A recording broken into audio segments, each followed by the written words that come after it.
c'est Monsieur Rigolo qu'on retrouve aujourd'hui. Monsieur Rigolo habitait dans une théière. Elle avait 2 chambres, une salle de bain, une cuisine et un salon. Elle plaisait beaucoup à Monsieur Rigolo. Ce jour-là, Monsieur Rigolo prenait son déjeuner.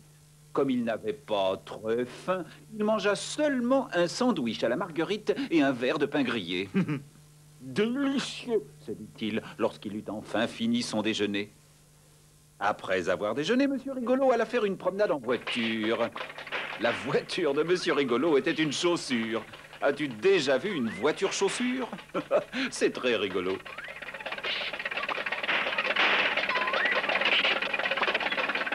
Sur son chemin, Monsieur Rigolo passa devant un ver de terre. Le ver pensa que Monsieur Rigolo, dans sa voiture rigolote, était la chose la plus drôle qu'il eût jamais vue. Il se tordit tellement de rire qu'il faillit se couper en deux. Il passa devant un cochon. Le cochon pensa que Monsieur Rigolo, dans sa voiture rigolote, était la chose la plus drôle qu'il eût jamais vue. Et il rit tellement qu'il faillit perdre sa queue. Même les fleurs pensèrent que Monsieur Rigolo était la chose la plus drôle du monde. Elles rirent tellement qu'elles faillirent perdre leurs pétales. Monsieur Rigolo arriva enfin à un carrefour. Ne sachant quel chemin prendre, il regarda le panneau indicateur. Sur l'une des pancartes, il vit zoo. Ça risque d'être rigolo, pensa Monsieur Rigolo. Et il prit la direction du zoo. Quand il arriva devant la porte du zoo, Monsieur Rigolo dut s'arrêter. « Je suis désolé, » lui dit le gardien. « Nous avons été obligés de fermer la porte du zoo car tous les animaux sont enrhumés et cela les rend bien tristes. »« Oh, quel dommage !» s'exclama Monsieur Rigolo. Puis il réfléchit.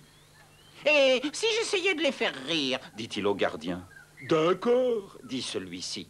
« Ça vaut la peine d'essayer. » Et il ouvrit la porte. Monsieur Rigolo roula à l'intérieur du zoo dans sa chaussure.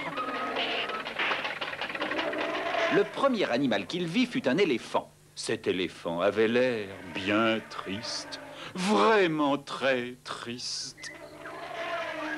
Monsieur Rigolo s'approcha de lui et regarda sa triste mine. Et l'éléphant à la triste mine regarda Monsieur Rigolo. Oh là là!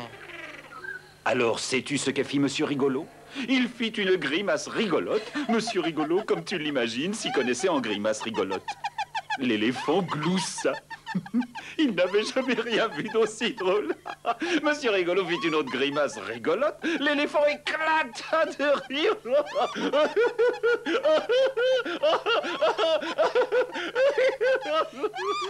Il rit si fort qu'il faillit en perdre sa trompe. Et il se sentit beaucoup mieux.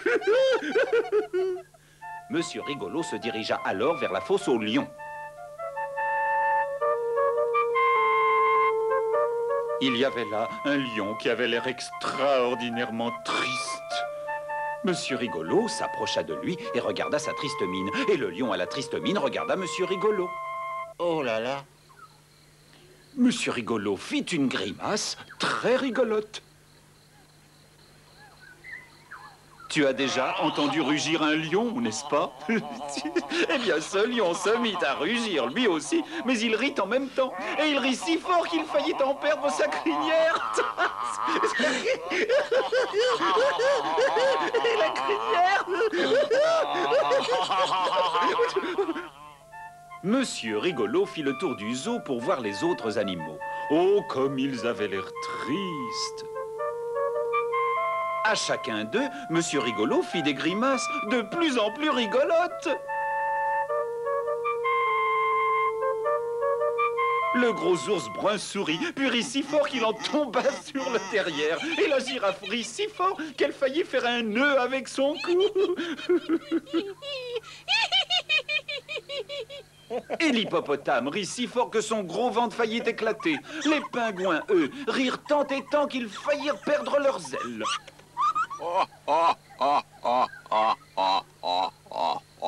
Quant au léopard, il rit si fort qu'il faillit perdre toutes ses taches. Quel tintamarre! Oh, monsieur Rigolo, dit le gardien du zoo entre deux éclats de rire. monsieur Rigolo, merci, merci beaucoup. Grâce à vous, les animaux ne sont plus tristes. C'est tout naturel, vous savez. Répondit Monsieur Rigolo modestement. Et il partit dans sa chaussure.